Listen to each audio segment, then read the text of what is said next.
Chapter का नाम है Amanda. The poem Amanda deals with the theme of childhood, freedom and imagination.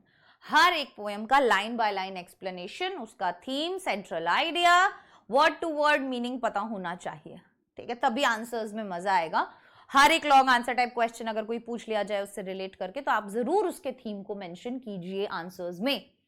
The poem Amanda deals with the theme of childhood, freedom and imagination. ये जो poem है Amanda, इसके अंदर बात की गई है बचपन की, आजादी की और कल्पनाओं की।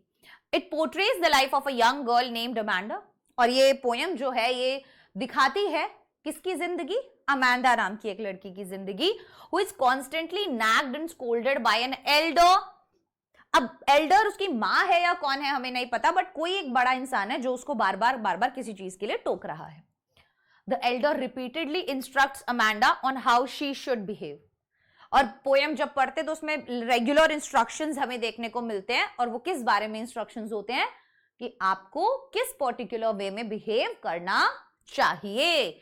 But Amanda prefers to escape into her world of fantasies. लेकिन अमांडा उनकी बातों को नहीं सुनती, और जैसे ही उसको कोई टोकना शुरू करता है वो अपनी एक इमेजिनरी वर्ल्ड में चली जाती है, ठीक है, जहां पर वो उस डांट डपट और इंस्ट्रक्शन वाली जिंदगी से दूर फ्री है, जो करना चाहे वो कर सकती है, ठीक है। जैसे आपने तारे ज़मीं पर मूवी देखी होगी, कोई उसे कुछ बोलना शुरू करता है, कुछ पूछता है, उसके दिमाग में अलग ही इमेजिनेशन शुरू हो जाती है। So the poem alternates between the elders instructions and Amanda's imaginative responses, ठीक है। पहले इंस्ट्रक्शंस दिए हुए हैं, उसके जस्ट नीचे उसका इमेजिनेशन दिया रहता है। सो restrictions and instructions, the poem begins with elder asking Amanda not to bite her nails। कैसे पोएम शुरू होती है कि कोई एक बड़ा है घर का, वो उसको, अब हम सोचते हैं कि शायद उसकी माँ है, इस तरीके की बातें माँ ही कहती है ना, और समझाती है, आपको बताती है कैसे रहना होता है तमीज से, मैनर्स के साथ। तो बच्चों को बहुत बुरा लगता है जब माँ सिखाती है ये सब चीजें, है ना। फिर बड़े होते हैं, उनके बच्चे होते हैं, जैसे हमारे हुए अभी, तो हमें समझ में आता है कि मम्मी क्यों कहीं बाहर नहीं जाने देती थी, क्योंकि वो डर अब हमको फील होता है, हमको पता चलता है कि कैसे उनको लगता होगा, है ना। हमें लगता था कितने स्ट्रिक्ट है, बाकी सबका मम्मी पापा तो करने देते हैं, वो डिपेंड करता है अलग अलग लोगों पे, सबके अपना अपना पेरेंटिंग स्टाइल भी होता है ना। The poem begins with the elder asking Amanda not to bite her nails. अभी पोएम कैसे शुरू होती है कि भाई मम्मा जो है वो क्या बोल रहे हैं कि अपने नेल्स मत खाओ, ठीक है। Not to hunch her shoulders, अपने शोल्डर्स को ऐसे हंच मत करो। Not to and to sit up straight, ऐसे सीधे होके बैठो। Later Amanda is reminded to finish her homework. उसके बाद अमांडा को बोला जाता है कि चलो अपना होमवर्क खत्म करो, क्लीन हर रूम, अपना कमरा साफ करो, and tidy her shoes. She is also warned against eating chocolate, उसको चॉकलेट नहीं खाने दिया जा रहा है, since it may cause acne. Finally she is told to stop sulking and not to look moody, as it might seem that she is being nagged too much। और कह रही है ये तो इस तरीके का बिहेव क्यों करती है, चिड़चिड़ी क्यों रहती है ना, why are you all time why are you sulking, वो बोल रहे हैं, है ना, कि क्यों ऐसा, क्या क्या क्या प्रॉब्लम हो गया है। सो these constant commands reflect the way children are often controlled। अब ये जो कांस्टेंट बातें बोली जा रही है ये दिखाती है कि कैसे जो बच्चे हैं उनको कॉन्स्टेंटली बताया जाता है, कंट्रोल किया जाता है और गाइड किया जाता है एडल्ट्स के जरिए, sometimes to the point of feeling suffocated. और कभी कभी तो इस हद तक कर दिया जाता है कि बच्चे जो हैं वो सफोकेटेड फील करने लगते हैं, है ना। तो कंट्रोल भी जरूरी है, बहुत ज्यादा कंट्रोल भी जरूरी नहीं है ना। आप उनको आजादी ही नहीं दोगे तो वो कैसे एक नए इंसान में बदलेंगे, वो फिर वैसे ही बनेंगे जैसा आप बनाना चाह रहे हो। बट हर एक इंसान जो है वो एक अलग पर्सनालिटी है, ठीक है ना, वो अलग है। आप 3 बच्चे होंगे किसी के, तीनों बच्चे अलग होंगे, जबकि परवरिश सेम हो रही है, घर का माहौल सेम है, सब कुछ सेम है, पर हम तीनों भाई बहन एक दूसरे से बहुत अलग हैं। So Amanda's imagination as an escape, Amanda का अब जो इमेजिनेशन दिखाया गया है वो बेसिकली एक एस्केप की तरह दिखाया गया है कि वो भागना चाहती है, इन सभी इंस्ट्रक्शंस से दूर जाना चाहती है। And Amanda's response to these instructions is not verbal but imaginative, और अमांडा का ये जो रिस्पॉन्स है इन सभी इंस्ट्रक्शंस को लेके is not verbal but imaginative, वो वर्बल नहीं है, वो इमेजिनेटिव है. So each time she is scolded, इसीलिए हर बार जब भी उसको डांट पड़ रही है, डांटा जा रहा है, she retreats into a fantasy world of her own. तो क्या हो रहा है, वो अपनी एक फैंटेसी वर्ल्ड के अंदर चली जाती है जैसे ही उसको डांट पड़ती है. She imagined herself as a mermaid drifting peacefully in the emerald sea. कभी वो इमेजिन करती है कि वो एक मर्मेड है जो आराम से खुले में बिल्कुल खाली समुद्र में घूम रही है, इधर से उधर अपने मन मर्जी की तरह. हरे हरे हरे हरे रंग के एमरल्ड, मतलब सी का कलर जो है वो एमरल्ड है.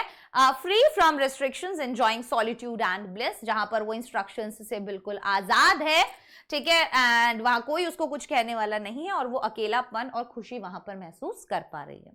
She imagines herself as an orphan, वो खुद को क्या इमेजिन कर रही है, अनाथ.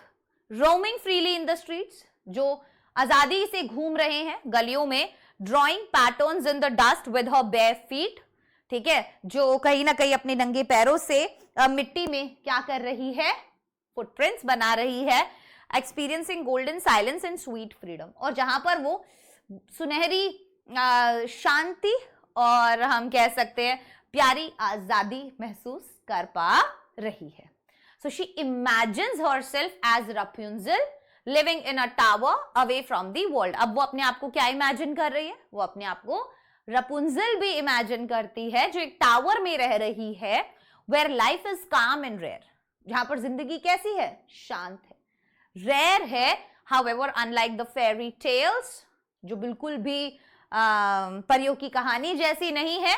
She decides she will never let her hair down, और वो कहती है मैं कभी अपने बालों को उस खिड़की से नीचे नहीं छोड़ूंगी कि कोई चढ़कर ऊपर मेरी अकेलेपन को खराब कर सके, ठीक है. As she wants to avoid contact with others, क्योंकि वो किसी के साथ भी कोई कॉन्टैक्ट नहीं रखना चाहती.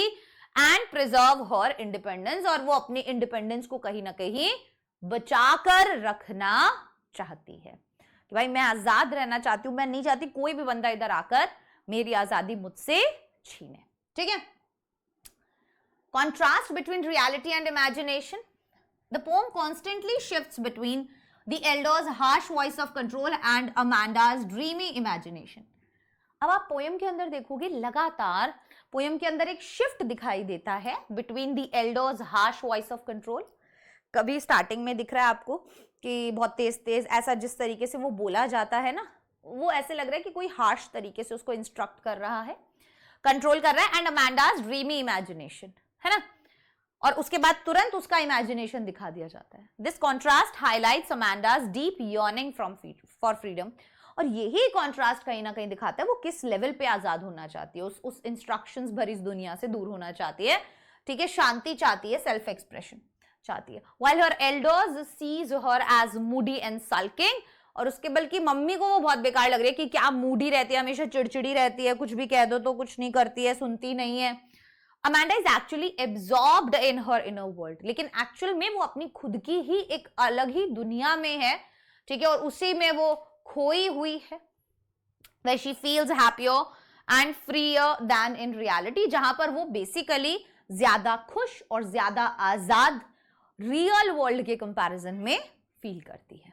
राइट, चल अंडरलाइंग मैसेज क्या है पोएम का. The poem suggests that while discipline is important, तो सीधे तरीके से वो बोल रहे हैं पोएम के अंदर कि भाई डिसिप्लिन जबकि इंपॉर्टेंट है, excessive nagging can rob children of their natural joy. लेकिन बहुत ज्यादा जब आप टोका टाकी करते हो बच्चों को, तो वो बच्चे फिर ना अपनी जिंदगी नहीं जी पाता है ना, खुश नहीं रह पाता है, क्रिएटिविटी उसकी खत्म हो जाती है. Amanda's imagination reflects her need for independence, और इसीलिए अमांडा का जो इमेजिनेशन है, ठीक है, वो रिफ्लेक्ट करता है कहीं ना कहीं कि वो कितना ज्यादा आजादी चाहती है, and her desire to live life on her own terms, और उसकी अंदर की इच्छा भी दिखाती है ना, कि वो कैसे अपनी जिंदगी अपने टर्म्स पे जीना चाहती है. Robin clean indirectly reminds elders and parents that, और रॉबिन क्लीन जो है वो इनडायरेक्टली बड़ों को या पेरेंट्स को ये याद दिलाने की कोशिश कर रहे हैं that children also require space, कि बच्चों को भी स्पेस चाहिए, ठीक है, आप उन्हें हर टाइम हर एक चीज उस पर नहीं नजर रखो, उनको स्पेस दो, अपना दिमाग चलाने दो उनको, ठीक है, अंडरस्टैंडिंग के लिए भी, and freedom to grow happily, और उनको आजादी दो कि वो खुशी खुशी, वो आप उनके ऊपर बोझ मत बनो, है ना, कि भाई आप वो आपको इग्नोर कर रहे हैं, आपसे बात नहीं कर रहे, बल्कि आप उनका सपोर्ट सिस्टम बनो, ठीक है, जो भी वो करना चाहते हैं लाइफ में उन्हें गाइड कीजिए, उन्हें सपोर्ट कीजिए।